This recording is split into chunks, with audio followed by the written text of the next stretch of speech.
their penalty kill, which was number one going in, and I was like, okay, that's daunting. I've never seen a more atrocious power play than the last one that we had. To me, it seems overwhelming, and I know I'm a bad fan, but I'm just telling you what I think. No, you're not a bad fan, and that's the first impression when you look at a game like that. But here's the deal. It's not as if it came unexpectedly. And to me, that means both coaching staff and player pool know what the countermeasures are to relieve some of this pressure. The word surrounding Carolina EB is pressure-packed everywhere, relentless, every line, every D-pair. So you know that that's going to happen. Can you use their pressure against them? Football analogy. It's like you're facing a zero blitz all the time. Right. I got it. Okay, those zero blitzes are going to get home and they're going to do their thing, but how do you make them pay for doing that? Right. Now that's what we have to find out in the next 24 hours, 36 hours leading up to game time. And they've done it before. They've beaten Carolina before. They've seen it. Here's the crazy thing. A lot of what Carolina does and Washington does systemically, EB, is the same. They just have an extra gear, and it's called speed. It's called youth. Wherever you want to go, they are relentless in their approach, and that comes from Brindamore. And they've got some young tigers who really turn it up. And the one thing I noticed, it's so different for me approaching a game that I'm not calling, when I'm literally watching it from the press box or seeing it from a luxury suite when we're in there talking to clients, all of a sudden you notice, wow, Carolina's defense, their back six in particular, and this is not to throw shade on Montreal. There's a reason why Carolina finished second in the East to Washington.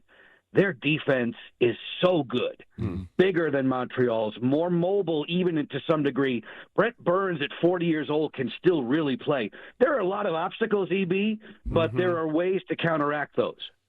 Joe, Logan Thompson was great last night. It's a crime that on ESPN they gave him second star of the game. They gave the first star to Jacob Slavin because he had the overtime game winner. Whatever. Logan Thompson was the reason the Caps were still in that game.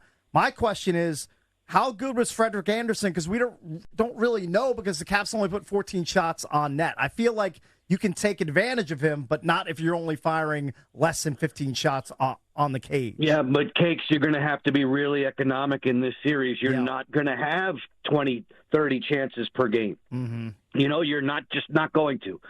Stylistically, they are able to. There's no team in the league, Cakes, Bish, EB, no team in the league that spends more time in the offensive end than Carolina. Now, that doesn't necessarily mean they have the puck the whole time, but you constantly feel like the ice is tilted towards Logan. And how do you beat that? There are ways to beat that. They will figure that out. You're talking about Frederik Andersen, and there are a lot of people who think, oh, that's the weak link. Not necessarily. When Frederik is healthy, and that's the key, when he's healthy, he's awfully good.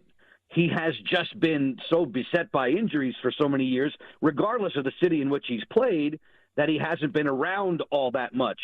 When he's on, he's a 6'5" threat. How do you beat him? You got to move him. And to me, there has to be more sustained pressure. Yes, I get it. The goal that they scored last night, the Caps scored with Protas off the rush, that is something that seems to creep up from time to time on Freddie, that if you can create 2-on-1s, if you can create 3-on-2s, yeah, Joe, that's with any goaltender. But statistically, you're seeing that maybe Andersen is susceptible there, but more than anything, he's a monster-sized individual who you have to make move. If you let him dig in, he's going to cut down angles, he's going to make saves. They've got to move him around in game two. Joe B., you obviously called all of the regular season games against Carolina, and I was just kind of going through the box scores and the team stats in those games, and Carolina outshot. And I guess we're not surprised by this. They outshot the Caps in all of those games, even though the Caps won 2 of them. One of those losses was the 33 total penalties, where the Carolina Hurricanes had 8 power plays. I mean, that was just a disaster, that game, I'm sure. But how can the Caps, just based on those 4 regular season games and yesterday, I don't see the Caps outshooting They're not going to. The Canes. They're not going to. But what can they do to increase the puck possession in Carolina's zone? That's the big thing. Right. So you'll hear the Caps in the next day and a half talking about having to out Carolina. So when you get the puck, first things first, you have to get out of the defensive zone. One reason why Washington was much better this season, their breakouts. It's moving the puck from defense to offense is a breakout of your zone. Carolina's forecheck is what's pressure-packed and makes the defenders work harder to get the puck out. I'll use another football analogy. The Caps' passing game was nowhere near up to par last night. They had difficulties stringing 2 and 3 passes together at a time at any stage in the game. Some of that's Carolina, some of that's Washington. The Caps will be sharper. Defensively, the 6 guys on the back end have to be better at finding passing lanes out of the zone. Again, I'll keep using quarterback football analogies. There are windows to move the puck. And here you go again, another quarterback analogy. Those blitzes are coming at you. So you don't have as much time. The reads have to be faster, cleaner, crisper.